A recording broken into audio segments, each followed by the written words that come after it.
Grado en psicología, tu carrera ha comenzado. Aprende a fondo la mente y su misterio revelado. Episodio a episodio, avanza firme y enfocado. Con Happy a tu lado, guiando cada paso. Imagina que eres un extraterrestre que acaba de llegar a la Tierra. No entiendes nada. No sabes qué se come y qué no. No sabes qué es peligroso. Tienes que construir la realidad desde cero, probando, fallando y volviendo a probar. Pues bien, según el protagonista de hoy, así es exactamente como vive un niño. En el episodio anterior vimos cómo la cultura nos formaba desde fuera. Hoy cruzamos la frontera hacia Suiza para conocer a Jean Piaget, un biólogo que cambió los moluscos por los niños y descubrió algo revolucionario, que la inteligencia no se enseña, la inteligencia se construye. ¿Estáis listos para descubrir por qué vuestros hijos creen que si se tapan los ojos se vuelven invisibles? Pero antes de empezar, este es el último capítulo de la asignatura de Historia de la Psicología. Déjanos en los comentarios qué asignatura quieres que sea la siguiente que abordemos y nos pondremos a ello en cuanto lleguemos a los 100 suscriptores. Ahora sí, Sara, Daniel, todo vuestro. Hola y bienvenidos. Hoy vamos a analizar la figura de Jean Piaget y su psicología genética. Pero antes de meternos en el Piaget, digamos de manual, el de las etapas del desarrollo que todo el mundo ha estudiado, quiero que nos imaginemos a otra persona. Pensemos en un biólogo suizo nacido en 1896, un naturalista cuya primera y verdadera obsesión no era la mente de los niños, sino algo mucho más resbaladizo, los moluscos. Es que suena a anécdota, pero es el fundamento de todo. Su especialización universitaria fue la malacología, que es el estudio de los moluscos. Y fíjate, su primer artículo científico, que publicó con solo 11 años, no fue sobre psicología. Fue sobre un gorrión albino que había observado. Era un naturalista de vocación. Claro, se pasaba horas y horas clasificando especímenes. Totalmente. Y esa es la gran pregunta que guía nuestro análisis de hoy. ¿Cómo una mente entrenada para observar caracoles y almejas acaba revolucionando la forma en que entendemos la inteligencia humana? Y la respuesta no está en un plan maestro, sino en un encargo que aceptó casi por casualidad en París y que, lo desvió para siempre. Fue en 1919. Piaget estaba en París trabajando en el laboratorio de Alfred Binet, que es un nombre clave en la historia de los test de inteligencia. Y allí, Théodore Simon, que era colaborador de Binet, le encarga una tarea que, en apariencia, era bastante monótona. Un trabajo puramente técnico, casi de administrativo, ¿no? Sí. Le pidieron que tomara unos test de inteligencia que estaba usando un psicólogo británico, Cyril Bird, y que los estandarizara para los niños de París. El objetivo de siempre. Pasar los test, contar los aciertos y clasificar a los niños. Simple. Pero aquí es donde la historia da un giro. A Piaget, al biólogo, al observador, le importaba muy poco la clasificación. No le interesaba en absoluto saber si un niño acertaba más o menos. Empezó a fascinarse, por justo lo contrario, por los errores. Se obsesionó con las respuestas incorrectas. Exacto. Lo cual es contraintuitivo. En un test, el error es lo que se descarta, es el ruido. ¿Por qué fijarse justo ahí? Porque se dio cuenta de algo asombroso. Los errores no eran aleatorios, había un patrón increíblemente consistente. Los niños de la misma edad no solo fallaban, es que fallaban siempre en las mismas preguntas y de la misma manera. Vaya, sus errores eran sistemáticos. Era tan predecible que casi podías apostar qué respuesta equivocada te iban a dar. O sea que no era simple desconocimiento. Si fuera desconocimiento, las respuestas incorrectas serían un caos. Cada niño diría una cosa distinta. Justo, pero si todos se equivocan igual, es que ahí detrás hay una lógica. Exactamente. Y esa fue la pregunta que lo cambió todo para él. ¿Por qué? ¿Qué estructura de pensamiento, qué tipo de razonamiento produce estos errores de forma tan regular? Y la conclusión a la que llegó fue una bomba para la psicología de la época. Los niños no se equivocaban por ser menos inteligentes que los adultos. Ajá. Se equivocaban porque su inteligencia era cualitativamente diferente. Vale, esto es clave. No es una diferencia de cantidad, como si el cerebro del niño fuera un vaso más pequeño que el del adulto. No. Es una diferencia de calidad, de sistema operativo. No es que pensaran peor, es que pensaban distinto. Precisamente. La psicología de entonces trataba a los niños como adultos en miniatura, como si su mente fuera una versión imperfecta de la nuestra, a la que solo le faltaba llenarse de información correcta. Piaget rompe con eso y dice, no, su mente tiene sus propias reglas, su propia lógica interna. Y esos errores maravillosos eran para él la ventana perfecta para sumarse a esa lógica, para entender cómo estaba construida. Y claro, si quieres entender esa lógica interna, no te sirve de nada un test de marcar casillas con correcto o incorrecto. Tienes que ir más allá. Tienes que empezar a preguntarles, oye, ¿y eso que has dicho, por qué crees que es así? Y ahí, justo en esa pregunta, nace lo que hoy conocemos como el método clínico piagetiano. Abandona por completo el rol de examinador y se convierte en una especie de explorador.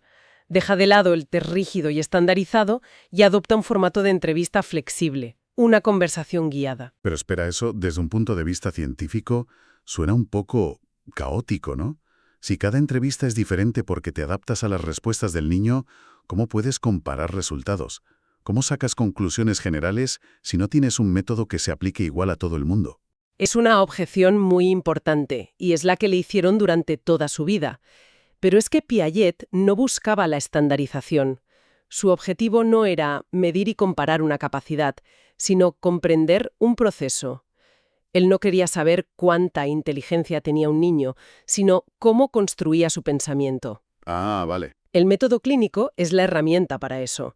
El investigador adapta las preguntas sobre la marcha para poder seguir el rastro del razonamiento del niño, para ver los desvíos, las justificaciones, el camino completo que sigue su mente para llegar a una conclusión. Es como ser un detective del pensamiento infantil. Es la metáfora perfecta.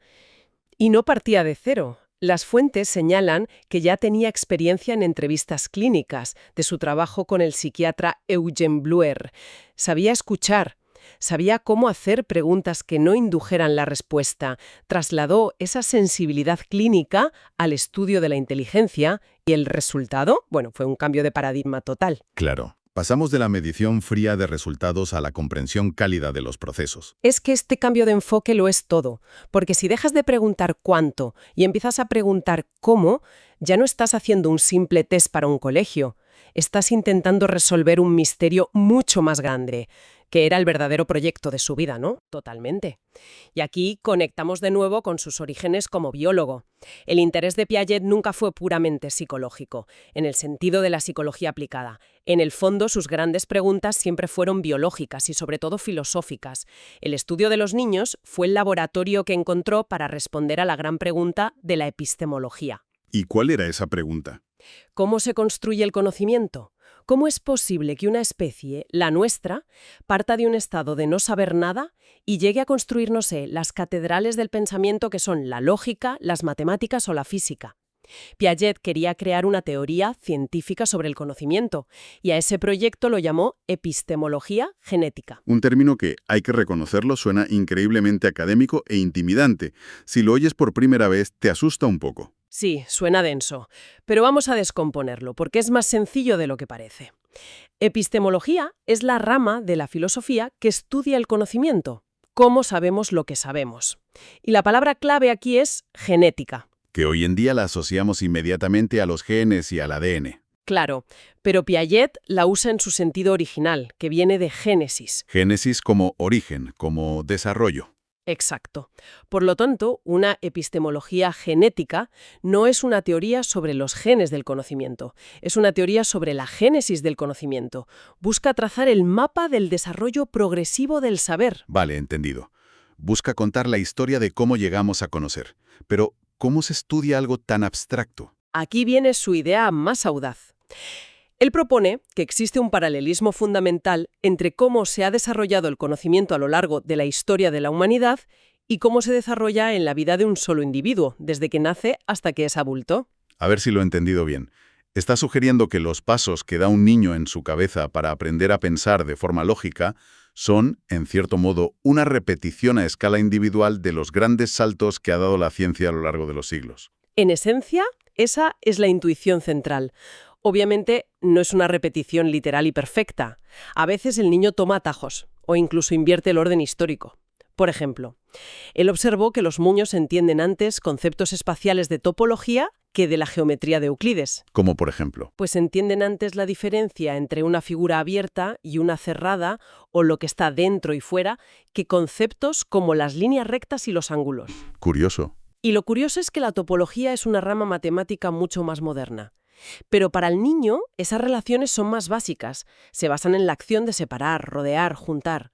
Entiendo. Pero la idea general se mantiene. La idea general se mantiene. Estudiando cómo un bebé, que solo tiene un puñado de reflejos, llega a construir las estructuras del pensamiento lógico de un adulto, podemos entender algo fundamental sobre cómo se construye el conocimiento en general. Entonces, si unimos todas las piezas, ¿qué significa todo esto? Significa que para Piaget, el conocimiento no es algo que simplemente absorbemos del exterior, como si nuestra mente fuera un disco duro vacío que se va llenando. Y tampoco es algo que ya esté preprogramado en nuestro interior desde que nacemos, esperando a madurar como una flor. Para Piaget, y esta es la palabra clave de toda su obra, el conocimiento se construye activamente. Es un constructivista. ¿Y cuál es el material de esa construcción? ¿Los ladrillos y el cemento? Las acciones. La interacción con el mundo. Hay una cita en las fuentes que es muy clara. El único lazo posible entre lo que será un sujeto y los objetos está constituido por las acciones. Es actuando sobre las cosas, tocándolas, empujándolas, transformándolas, como vamos construyendo simultáneamente nuestra idea del mundo y nuestra propia inteligencia. Él lo ilustra con el ejemplo de su propia hija, Lucien, y unos muñecos que colgaban de la capota de su cochecito. Es un ejemplo perfecto y muy revelador. Al principio, la bebé agita las piernas por pura excitación, un movimiento reflejo. Por pura casualidad, una de esas patadas mueve los muñecos. Al principio no hay conexión, pero a través de la repetición, una y otra vez, empieza a establecer una relación. Se da cuenta de que su acción causa un efecto en el mundo. Espera un momento. Entonces, si el conocimiento se construye activamente, eso significa que la realidad no es algo que simplemente está ahí fuera, es algo que en parte fabricamos. Esa idea es potentísima. Es la esencia del constructivismo. En ese ejemplo, Lucien no está descubriendo un objeto preexistente. Ella está literalmente construyendo ese objeto a través de su acción. Y al mismo tiempo se está construyendo a sí misma como un sujeto capaz de actuar sobre el mundo. No hay un sujeto pasivo y un objeto estático. Se crean mutuamente en la acción. Es una danza entre el niño y el mundo. Una danza que se va volviendo cada vez más compleja. Empieza con esas acciones, pasa por etapas donde el pensamiento es muy egocéntrico, luego llega a las operaciones concretas. Ahí es cuando ya entienden que la cantidad de plastilina no cambia aunque la aplastes, ¿no? Eso es. Y culmina en el pensamiento abstracto, hipotético-deductivo, del adolescente que ya puede razonar sobre posibilidades y no solo sobre objetos tangibles. Es un viaje increíble. Un viaje desde el reflejo más básico hasta la capacidad de formular una teoría científica. Y lo fascinante es que esa misma idea de que el conocimiento se construye nos obliga a mirar el propio trabajo de Piaget con una lente crítica. Nos presenta al niño como un constructor activo del mundo. Pero la pregunta provocadora es, ¿y si las propias herramientas que usamos para observar a ese niño, los tests, los experimentos, también construyen una cierta idea de lo que es un niño? ¿A qué te ¿Refieres exactamente? Pensemos en una de sus tareas más famosas, la de la conservación de la sustancia. Le das a un niño 2 bolas de plastilina idénticas. Te dice que tienen la misma cantidad. Entonces, delante de él, aplastas una de las bolas, la conviertes en una galleta y le vuelves a preguntar. ¿Y ahora hay la misma cantidad? Y un niño de 5 años te dirá que ahora hay más en la galleta porque es más ancha. Exacto. Desde la teoría de Piaget, eso es un error de la etapa preoperatoria. Un niño de 8 años te dirá que hay la misma cantidad, eso es un acierto. Y eso lo sitúa en un escalón concreto de su mapa del desarrollo. Justo. Pero aquí viene la reflexión. Cuando Piaget diseña esa situación, con esa plastilina, en esa sala, con esa pregunta, y evalúa la respuesta del niño como un acierto o un error, está simplemente descubriendo el funcionamiento natural y universal de la mente infantil. O está, en cierto modo, produciendo y validando un tipo específico de niño, un niño lógico-matemático que encaja perfectamente en su escala de desarrollo. La pregunta es, si ese dispositivo experimental, el investigador, la tarea, la pregunta, ¿no actúa también como un molde que nos obliga a ver al niño de una determinada manera? ¿La manera que la teoría espera? Claro, invisibilizando otras formas posibles de razonar que no encajan en el paradigma de acierto o error. Exactamente. O sea que la pregunta de fondo es, si la psicología descubre la mente tal y como es, o si ayuda a crearla a su imagen y semejanza. Vaya. En el momento en que una teoría como la de Piaget se vuelve tan enormemente influyente que inspira reformas educativas en todo el mundo, como así fue, sus conceptos sobre las etapas dejan de ser una simple descripción, se conviertan en una norma, en un modelo de lo que un niño debería ser a cada edad. Y con ello, quizás, la psicología no solo observa la infancia, sino que participa activamente en su invención. Una reflexión que, paradójicamente, bebe de su propia idea central, que la realidad no está ahí fuera esperando, sino que la construimos con nuestras acciones. Incluidas, por supuesto, las acciones de investigar científicamente. Y aquí es donde llegamos al corazón de la teoría de Jean Piaget. Él rompe con la idea de que el conocimiento está predeterminado, ya sea en el sujeto o en el objeto. Vale, vamos a desentrañar esto. Piaget no era psicólogo de formación, sino biólogo y filósofo. ¿Cómo influyó eso en su visión? De manera decisiva. Su proyecto no era solo psicológico, sino una epistemología genética. Quería entender el origen y desarrollo del conocimiento. Tanto en la historia de la humanidad como en la vida de un individuo, ¿no? Esa es la idea. Veía un paralelismo entre ambos. Para él, el origen de lo psicológico está en lo biológico. Quería trazar el mapa completo, desde los reflejos de un recién nacido hasta el pensamiento abstracto. O sea que el desarrollo de una niña o un niño reflejaría, de alguna manera, el desarrollo del pensamiento humano a lo largo de la historia. Esa es la idea base. Y el punto de partida, que es fascinante, es lo que se conoce como adualismo primario. ¿Qué es esta idea de que, al principio, el bebé no se distingue a sí mismo del mundo? Nada. No hay un yo y un otro. Solo un flujo de experiencias. Y entonces, ¿cómo empieza todo? ¿Cómo se rompe esa fusión? Con las acciones. Piaget lo dice muy claramente en una cita. El único lazo posible entre lo que será un sujeto y los objetos está constituido por las acciones. El conocimiento se construye, literalmente haciendo. Justo. Sujeto y objeto se crean mutuamente en esa interacción. Nacen a la vez. Pero a ver, para que esa acción no sea puro azar, tiene que haber un mecanismo que la vaya refinando, que permita aprender. Claro. ¿Cómo pasamos de agitar los brazos sin más a coger un sonajero a propósito? ¿Dónde está el clic? Ahí has dado en el clavo. Ese es el motor interno del desarrollo, lo que Piaget llama adaptación. Es un concepto que toma de su formación como biólogo. La inteligencia como una forma de adaptación al medio. Exacto. Y esta adaptación funciona con dos procesos que son como las dos caras de una misma moneda, la asimilación y la acomodación. Ok, expliquemos esto con calma porque es fundamental. Asimilación. La asimilación es cuando cogemos algo nuevo del mundo y lo forzamos a encajar en los esquemas mentales que ya tenemos. O sea, deformamos la realidad para que nos cuadre. Justamente. El ejemplo clásico es un bebé que ya sabe succionar un biberón. Le das un sonajero nuevo y lo primero que hace es... Llevárselo a la boca e intentar chuparlo. Exacto. Está asimilando el sonajero a su esquema de cosas que se pueden chupar. No se pregunta qué es, simplemente le aplica el software que ya tiene.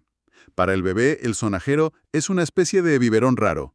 Entiendo. Es un poco como cuando un adulto aprende un programa informático nuevo y al principio intenta usar los atajos de teclados del programa que usaba antes, aunque no funcionen. Es una analogía perfecta. Pero, claro, la realidad se resiste.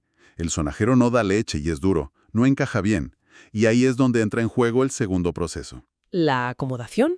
La acomodación.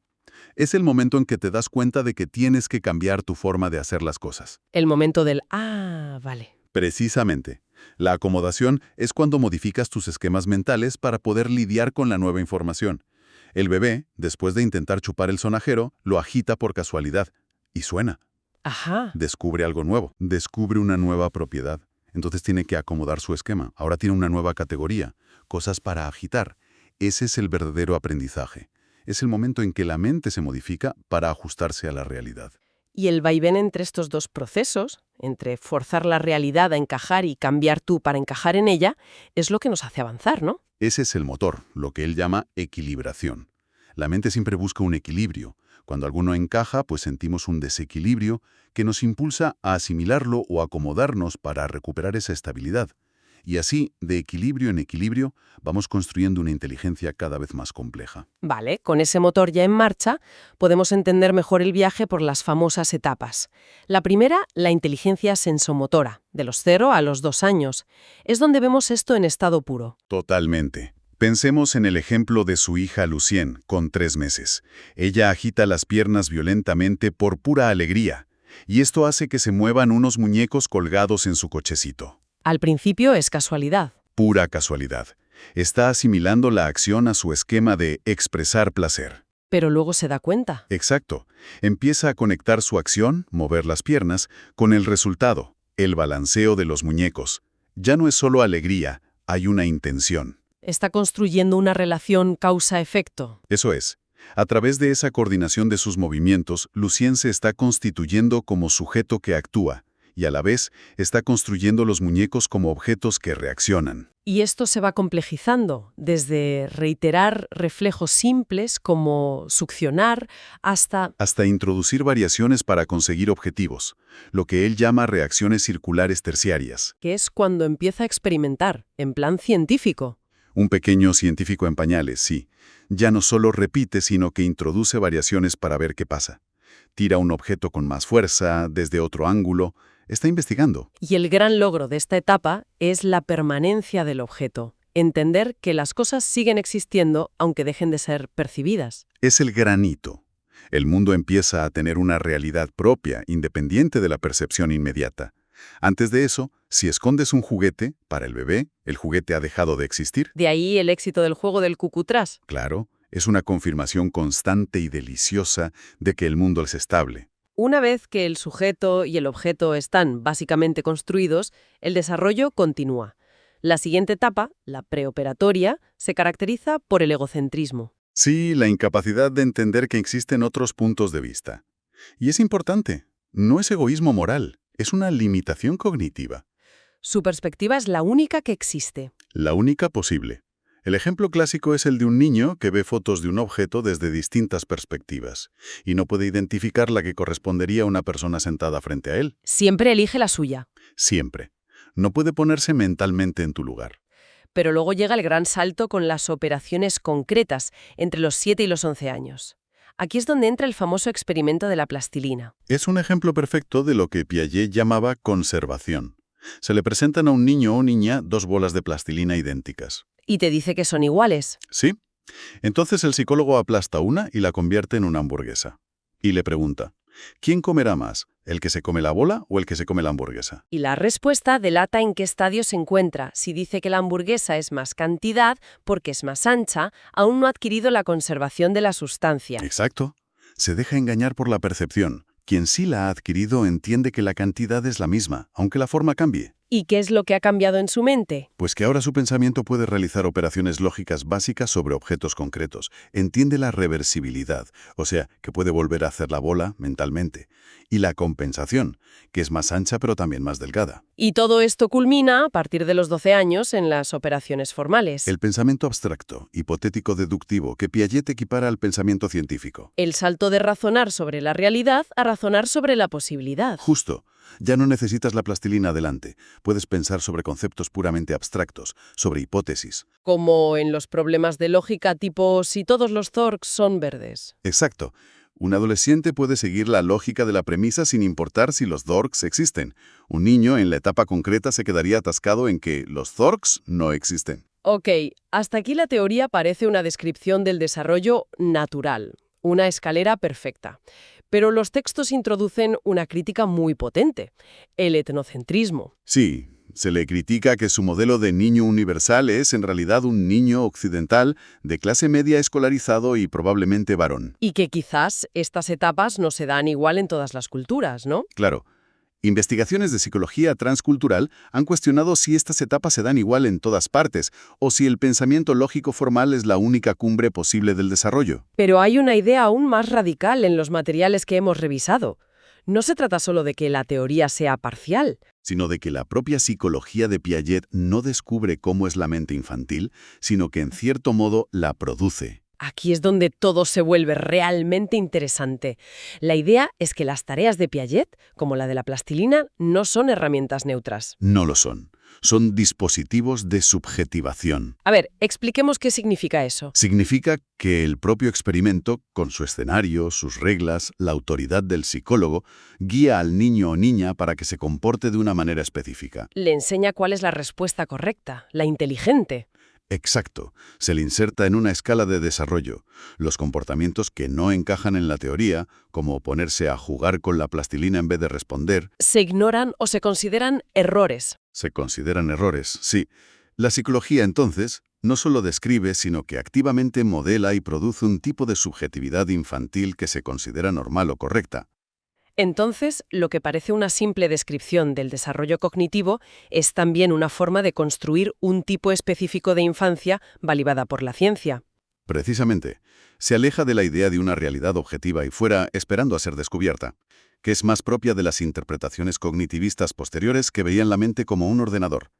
Para el Piaget más radical, la realidad misma es una construcción. Exacto. Y esta crítica, en el fondo, le aplica su propia medicina a la teoría. La mente infantil tampoco está ahí fuera. También se construye en esa interacción entre el psicólogo y el niño. Esto nos deja con una última reflexión. Si las teorías psicológicas de una época no solo describen, sino que ayudan a producir el tipo de sujeto que esa época necesita o considera válido, La pregunta que queda en el aire es, en nuestro mundo actual, dominado por la neurociencia, la psicología positiva o los modelos computacionales de la mente, ¿qué tipo de subjetividad, qué tipo de yo, se está construyendo y promoviendo a través de estas nuevas teorías científicas? viendo todo esto en perspectiva, la figura de Jean Piaget es monumental, no hay duda. Total. Su trabajo ha moldeado la pedagogía, la psicología durante décadas. La sensación es, no sé, agridulce. Sí. Surjan preguntas clave sobre su visión del desarrollo infantil. Y ya no se trata solo de celebrar su legado, sino de analizar sus cimientos y sobre todo sus límites. Totalmente de acuerdo. Porque su sombra es tan alargada que a veces nos impide ver los detalles. Y es ahí donde está lo interesante, ¿no? Ajá. Creo que para entender de verdad a Piaget, hoy tenemos que abordar 3 puntos clave que aparecen en los materiales. Primero, ¿a quién estudiaba realmente? Porque no era al niño que todos imaginamos. Segundo, situarlo en el gran debate del constructivismo, ese duelo fascinante con las ideas de Vygotsky. Claro. Y por último, quedarnos con la idea más potente, la que de verdad lo cambió todo. Perfecto. Empecemos por ese primer punto, porque es algo que, a mí, me explotó la cabeza. Se ríe. Cuando leo sobre las etapas de Piaget, me imagino a un niño concreto, a mi sobrino, ¿sabes? Interactuando con bolas de plastilina para ver si entiende que la masa es la misma, pero los textos parecen decir que esa imagen es completamente errónea. Es que es errónea. ¿A quién observaba Piaget en realidad? Es que esa es la primera y más importante aclaración. Piaget no estaba interesado en la psicología de tu sobrino. Su objetivo era mucho más abstracto, casi filosófico. Vale. Él no estudiaba a un niño, estudiaba al sujeto epistémico.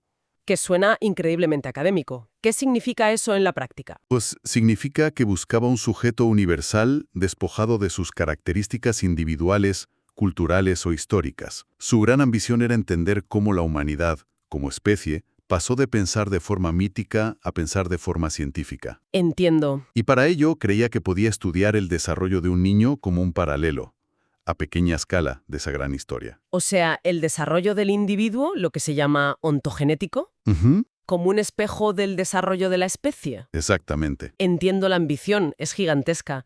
Pero claro, ahí es donde empiezan los problemas que señalan los textos, porque para encontrar a ese sujeto universal, ¿a quién acabó estudiando? Exacto. Ahí está la trampa. Acabó estudiando a sus propios hijos y a niños de Ginebra, de Suiza. Claro. De clase media alta y escolarizados. Así que su sujeto universal se parecía sospechosamente a un niño occidental del siglo XX. La gran crítica que se le hace, vamos, que definió las funciones psicológicas superiores de un modo profundamente etnocéntrico. Totalmente. Como si esa fuera la única forma posible de pensar. Se dejan fuera las diferencias culturales, otros ritmos de desarrollo. Pero, a pesar de esa crítica, los textos insisten en que su idea de base era revolucionaria, Ah, sí, sin duda. que el conocimiento se construye. Y esa es la clave de todo. Para Piaget el conocimiento no está ya dado en el mundo, esperando ser descubierto, ni tampoco está preprogramado en nuestros genes. Se crea. Se crea en la interacción. Es una construcción. El ejemplo que mencionan de su hija Lucien con los muñecos en el cochecito me parece perfecto para entender esto. ¿Podrías recordárnoslo? Claro.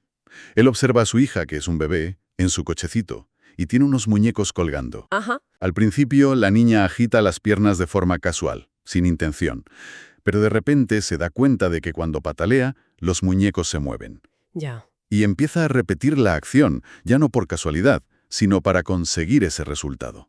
Es un momento mágico. ¿Y qué es lo que ve Piaget ahí? ¿Qué interpreta? Ve el nacimiento de la inteligencia. Ve una construcción en doble sentido. Por un lado, Lucien se está constituyendo a sí misma como un sujeto que actúa, ¿Vale? alguien que puede causar efectos en el mundo, y a la vez está construyendo los muñecos como objetos, que tienen la propiedad de moverse si se les aplica una fuerza. O sea, no es que ella descubra una verdad que ya existía. No, literalmente crea esa relación entre ella y el mundo. Y todo el desarrollo posterior, hasta el pensamiento abstracto más complejo, no es más que una complejización de estas coordinaciones que empiezan con un simple pataleo. Vale, entiendo. La idea de que el niño construye su propio conocimiento a través de la acción es potentísima. Pero me genera una duda.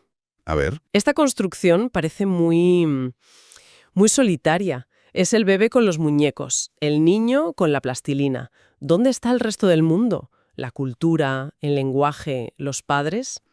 has puesto el dedo en la llaga, totalmente. Y esa pregunta nos lleva directos al segundo gran punto. El duelo de titanes. El duelo de titanes del constructivismo, Piaget frente a Vygotsky. Porque la idea de que el conocimiento se construye no era exclusiva de Piaget. La gran pregunta es, ¿desde dónde se construye? ¿De dentro hacia afuera o de fuera hacia adentro? Esa es la tensión fundamental. El modelo de Piaget es claramente de dentro hacia afuera. Individual al social. Eso es. El motor del desarrollo es interno, casi biológico. Empieza con los reflejos del bebé. Y a través de la acción, el niño va construyendo estructuras mentales cada vez más complejas y atravesando sus famosas etapas. Sensomotora, preoperatoria. Y para él el desarrollo es el que manda. El que manda. Limita lo que se puede aprender. De hecho, uno de los textos cuenta que Piaget ironizaba sobre el interés de los americanos en acelerar estas etapas. Le parecía absurdo. Sí. Decía que la educación puede modular o acompañar el desarrollo, pero nunca provocarlo. Es como una flor que se abre a su propio ritmo. Puedes darle sol y agua, pero no puedes forzar los pétalos. Es una analogía perfecta. El desarrollo marca el ritmo. Y aquí es donde la perspectiva asociada a Lev Vygotsky, que los textos mencionan, lo pone todo patas arriba. Claro. Propone exactamente el camino inverso, de fuera hacia adentro. ¿Cómo funcionaría eso en la práctica? Usemos un ejemplo concreto. Imaginemos a una niña aprendiendo a atarse los cordones. ¿Cómo lo explicaría a cada uno? Fantástico ejemplo. Para Piaget, la niña necesitaría primero alcanzar un cierto nivel de maduración cognitiva, de coordinación motora, por sí misma. Ajá. Intentaría una y otra vez, se frustraría, harían nudos extraños, y a través de esa experimentación solitaria acabaría por descubrir el bucle, la lógica del lazo. ¿Y si un adulto le enseña pero ella no está lista? La enseñanza sería inútil. El desarrollo precede al aprendizaje. Para Piaget es así de claro. Vale, la niña como una exploradora solitaria. ¿Y Vygotsky? Para Vygotsky, la escena es completamente diferente. La niña no está sola. Hay un adulto a su lado que le dice, mira, primero hacemos 2 orejas de conejo. Ahora un conejo corre alrededor del árbol y se mete en la madriguera. Ah, claro, el lenguaje. El conocimiento no se descubre, se co-construye socialmente. El lenguaje, esa pequeña historia, es una herramienta cultural que guía a la niña.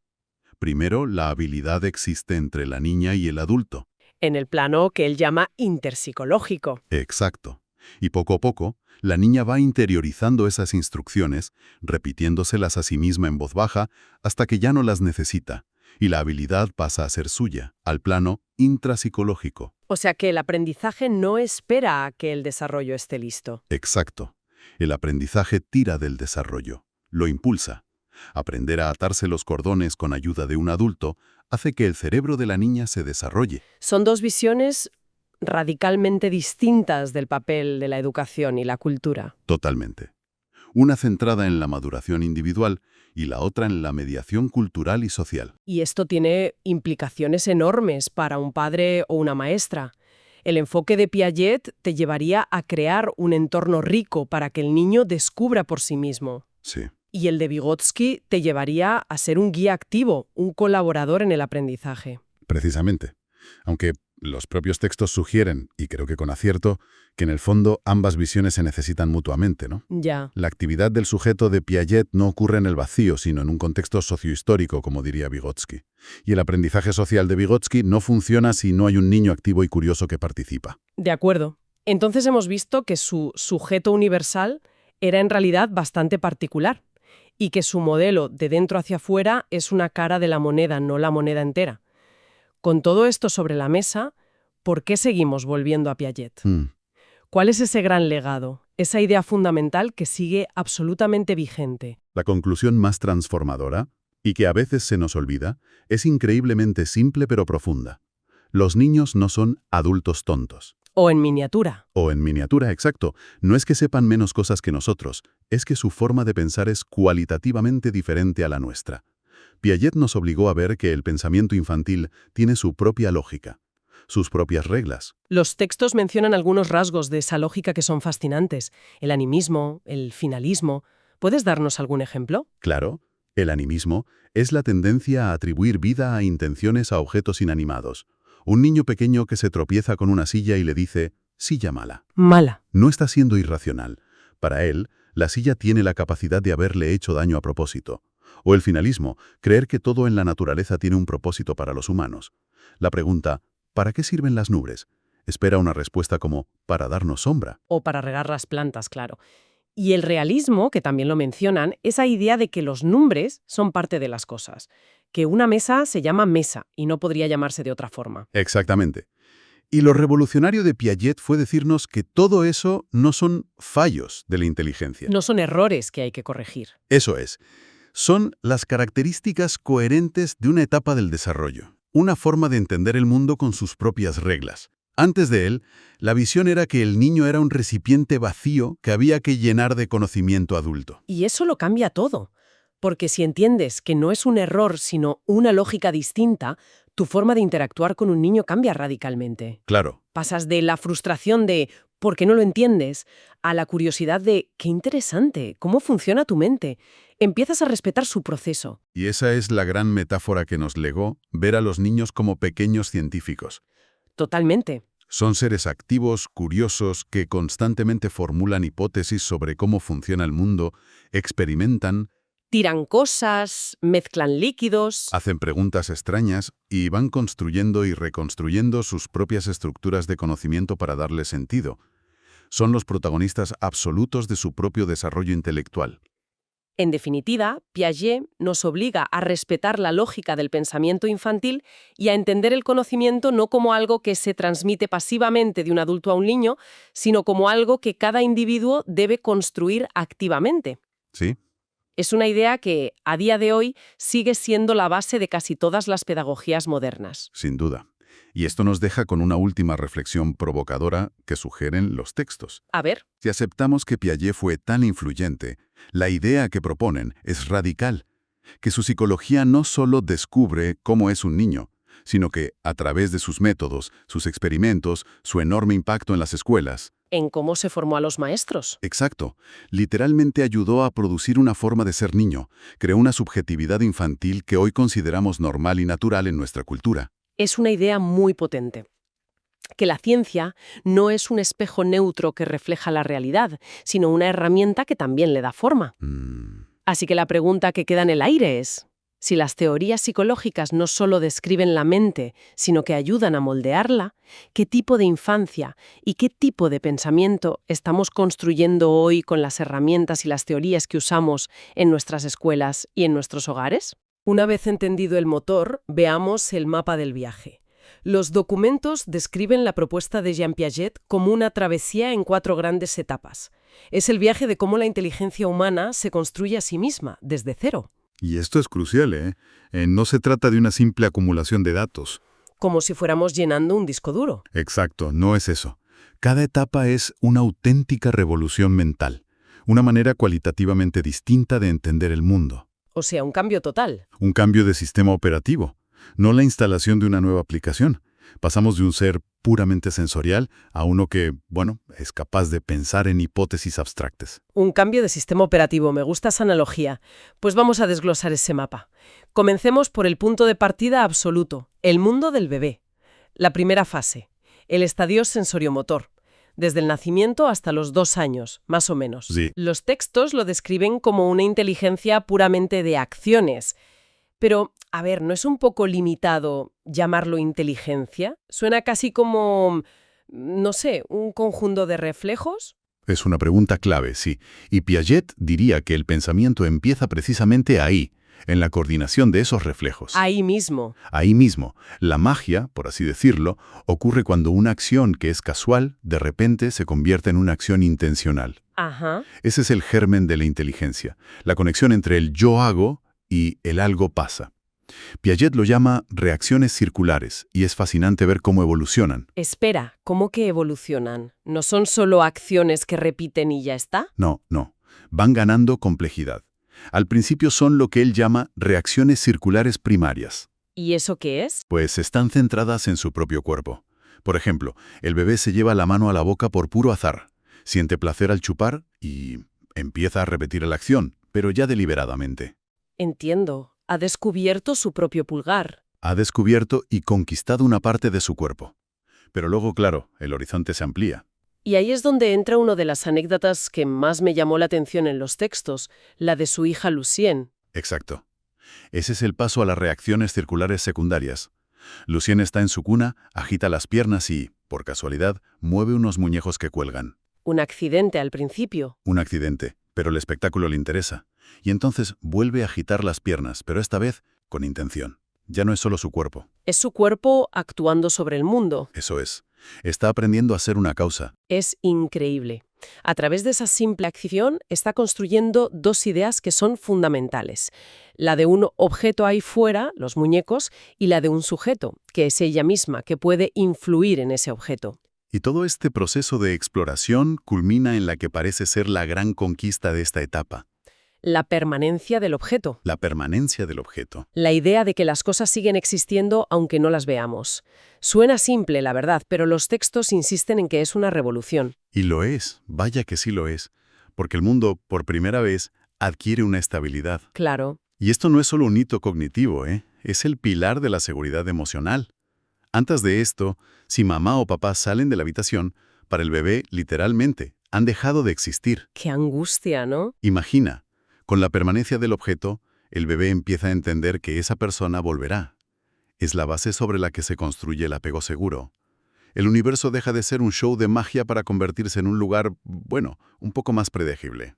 Vale, el bebé ya ha construido un mundo de objetos estables. ¿Qué pasa después? Entramos en la etapa preoperacional, entre los 2 y los 7 años. Aquí es donde la cosa se pone, realmente interesante. Se describe al niño como mágico y egocéntrico. Es una descripción muy acertada. La gran novedad es que aparece la función simbólica. El lenguaje, el juego. El lenguaje, el juego. De imitación, el dibujo, exacto. El niño ya puede representar mentalmente la realidad. Puede pensar en sus acciones sin tener que hacerlas. Pero su pensamiento es peculiar. Tiene unas reglas muy particulares. Y el concepto clave, como decías, es el egocentrismo. Y esto lo aclaran muy bien los textos. No es egoísmo. No es algo moral. Exactamente. Es una limitación cognitiva. Es la incapacidad de concebir que exista una perspectiva distinta a la propia. O sea, su punto de vista es el único que hay. El único posible. El ejemplo clásico es el experimento de Piaget de las 3 montañas. Se sienta un niño frente a una maqueta, se pone una muñeca en el lado opuesto y se le pregunta qué ve la muñeca. ¿Y describe lo que ve él? Describe lo que ve él, desde su silla. No es capaz de ponerse en la piel de la muñeca. Es decir, que todos los niños de 4 años son, por defecto, los protagonistas de su propia película. Siendo honesta, conozco algunos adultos que parece que nunca salieron de esa etapa. Bueno, es una observación muy astuta. Piaget diría que superar ese egocentrismo es uno de los grandes trabajos de la socialización. Aprender que los demás tienen una mente, una perspectiva, es el inicio de la madurez. Y ese egocentrismo da lugar a esas características tan fascinantes que se mencionan, el animismo, el finalismo. Sí, el animismo es creer que los objetos tienen intenciones. La mesa es mala porque me he golpeado con ella. Justo. O el sol está triste. Luego está el finalismo. Todo tiene un propósito, y normalmente relacionado con él. Las nubes se mueven para darle sombra. Y el artificialismo, que me encanta. El artificialismo, sí. Pensar que las montañas o los ríos los ha fabricado alguien, como sus juguetes. Es como si vivieran en un cuento de hadas donde ellos son el centro del universo. Es un pensamiento muy creativo, pero entiendo que muy poco lógico. Precisamente. Es un pensamiento muy rígido. Se centra en los estados, no en las transformaciones. Se guía por la apariencia, por lo que parece, no por la lógica que hay debajo. Y esa es la barrera que tiene que romper. Vale, vivir en ese cuento de hadas egocéntrico suena fascinante, pero no es muy práctico para la vida real. La realidad tiene unas reglas, y para entenderlas, la mente del niño tiene que dar el siguiente gran salto: aterrizar. Aterrizar la lógica en el mundo real. Ahí entramos en las operaciones concretas. De los 7 a los 11 años, más o menos. Sí, aproximadamente. Llega la lógica, pero con una condición fundamental, que está en el propio nombre. Solo funciona con cosas concretas, Tangibles. que se pueden ver y manipular. La gran revolución de esta etapa es la capacidad de hacer operaciones mentales lógicas. Y el concepto que mejor lo ilustra es el de conservación. El análisis se detiene en un experimento que lo ilustra a la perfección, el de las bolas de plastilina. Imagina la escena. Le damos a un niño 2 bolas de plastilina idénticas. ¿Está de acuerdo? ¿Vale? Tienen la misma cantidad. ¿Bala? Delante de sus ojos, cogemos una de las bolas y la aplastamos. La convertimos en una especie de hamburguesa. Y le preguntamos, ¿dónde hay más plastilina ahora? El niño de la etapa anterior, el preoperacional, dirá que en la hamburguesa, Claro, porque es más ancha. Se deja llevar por lo que ve. exacto. Pero el niño que ya está en la etapa de las operaciones concretas sonreirá y te dirá que son iguales, que la cantidad no ha cambiado. Me cuesta visualizar ese clic mental. Es como si de repente se activara algo nuevo en el cerebro. ¿Qué es lo que cambia exactamente? ¿Es algo biológico o se aprende con la experiencia? Es una combinación, pero Piaget se centra en la estructura mental que emerge. Lo que ha cambiado es que el niño ya no está atrapado en la percepción del momento. Puede realizar una operación mental. ¿Cómo cuál? Por ejemplo, puede usar la reversibilidad. En su mente, puede volver a hacer la bola con la hamburguesa y comprobar que es igual. O sea, le da para atrás a la película en su cabeza. Justo. O puede usar la compensación. Se da cuenta de que la hamburguesa es más ancha, sí, pero también es más delgada. Una cosa compensa la otra. Su pensamiento se ha vuelto flexible, lógico. Entiendo. Pero los documentos también mencionan que este es uno de los puntos más debatidos. Piaget era muy estricto con las edades. Pero ¿no depende mucho del niño y de la tarea en sí? Absolutamente. Esa es una de las grandes críticas. El desarrollo no es tan lineal y rígido. La familiaridad con el material es clave. Un niño puede razonar de forma concreta sobre la plastilina, pero de forma casi formal sobre las reglas de un videojuego que domina. El contexto. El contexto es fundamental, algo que Piaget a veces subestimaba. Pero bueno, el principio general se mantiene. La lógica, en esta etapa, necesita un anclaje en lo real. Y eso nos lleva a la última parada del viaje, que empieza con la adolescencia, las operaciones formales, a partir de los 12 años. Si ya teníamos lógica, ¿cuál es la última gran revolución? Es la liberación de lo concreto. El gran escape. El gran escape. El pensamiento se vuelve abstracto. La persona ya no necesita objetos físicos para razonar lógicamente. Ahora puede razonar sobre ideas, sobre posibilidades, sobre hipótesis. Sobre cosas que no existen. Razonamiento hipotético inductivo. Suena muy técnico, pero es básicamente la capacidad de jugar a ser un detective en tu propia mente, ¿no? Es una analogía perfecta. Es la capacidad de plantear un ¿qué pasaría si? Ante un problema, el adolescente ya no prueba cosas al azar. No va a lo loco. No. Puede formular todas las hipótesis posibles y luego diseñar, mentalmente, experimentos para comprobarlas. Es el método científico aplicado al pensamiento del día a día. O sea que no se trata solo de ser mejor en matemáticas o en ciencias, es una nueva forma de pensar sobre el mundo entero. Totalmente.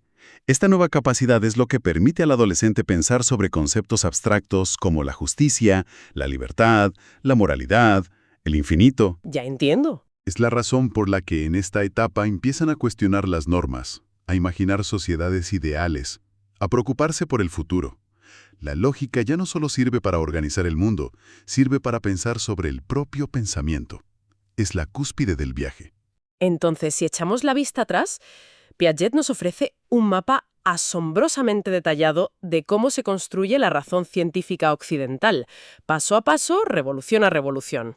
Es una estructura preciosa. Lo es, pero como todo gran mapa, también tiene sus territorios inexplorados y sus posibles sesgos. Y aquí los textos abren una puerta final muy provocadora. Las críticas a su modelo. Exacto. Se centran sobre todo en que Piaget basó casi todo su trabajo en un entorno muy específico. Niños europeos, escolarizados y de clase media. Siempre los mismos. Siempre. Y eso nos deja una pregunta final para la reflexión. Su mapa describe un camino, un destino que culmina en el pensamiento lógico abstracto. Pero, ¿es el único destino posible para la inteligencia humana? Podrían existir otros mapas. Es una idea potente. Una idea que lo cambia todo. Los textos plantean, por ejemplo, que en culturas donde el conocimiento se transmite de forma oral, a través de historias, la capacidad narrativa, la habilidad para construir tramas complejas, entender motivaciones, manejar tiempos, podría ser una forma de pensamiento formal tan válida y compleja como la lógica abstracta. O en sociedades más comunitarias, donde la inteligencia social es lo primordial. Precisamente. En esas culturas la capacidad para entender las perspectivas de los demás, para navegar las complejidades del grupo podría desarrollarse mucho antes y con más sofisticación de lo que el modelo de Piaget predeciría. Claro. Así que la pregunta final no es si el mapa de Piaget es correcto para el camino que describe. Probablemente lo sea. La pregunta es si es el único mapa que existe. Quizás el mapa de Piaget no es el mapa de la mente, Sino el de una mente, moldeada por un tipo muy, muy específico de cultura y de educación. Uf, se me ponen los pelos de punta. ¿Os habéis dado cuenta? Hemos llegado al final. Hemos viajado desde los primeros laboratorios de Wundt en Alemania hasta los Alpes suizos con Piaget. Hemos pasado por el psicoanálisis, la Gestalt, el conductismo. Hemos completado el viaje de la historia de la psicología. Pero, ¿y ahora qué? Aquí viene el trato. Happy no se detiene, pero vosotros lleváis el timón. ¿Qué queréis que abordemos ahora? ¿Os apetece sumergiros en la psicología social? ¿Preferís destripar el cerebro con psicobiología? ¿O quizás entender por qué somos como somos con psicología de la personalidad? Dejádmelo en comentarios. El tema más votado será nuestra próxima temporada. Pero hay una condición. Arrancaremos la nueva asignatura en cuanto lleguemos a los 100 suscriptores. Así que, si tenéis un grupo de clase o amigos curiosos, compartid el podcast. Faltan muy pocos para desbloquear el siguiente nivel. Y antes de irme, lo más importante. El próximo episodio es el especial. No estarán Sara y Daniel, estaréis vosotros. Quiero vuestras notas de voz. ¿Qué teoría os ha volado la cabeza? ¿Sois de Piaget, de Vygotsky, de Kant? ¿Qué habéis aprendido de vosotros mismos en este viaje? Mandad vuestro audio de WhatsApp al número de la descripción. No tengáis vergüenza, quiero escuchar vuestras voces. Ha sido un honor ser vuestra compañera en esta primera etapa. Soy Cristina, esto ha sido Happy Psicología y recordad, esto es solo el principio de vuestra propia historia. Esperamos vuestros audios. ¡Hasta muy pronto! Grado en psicología.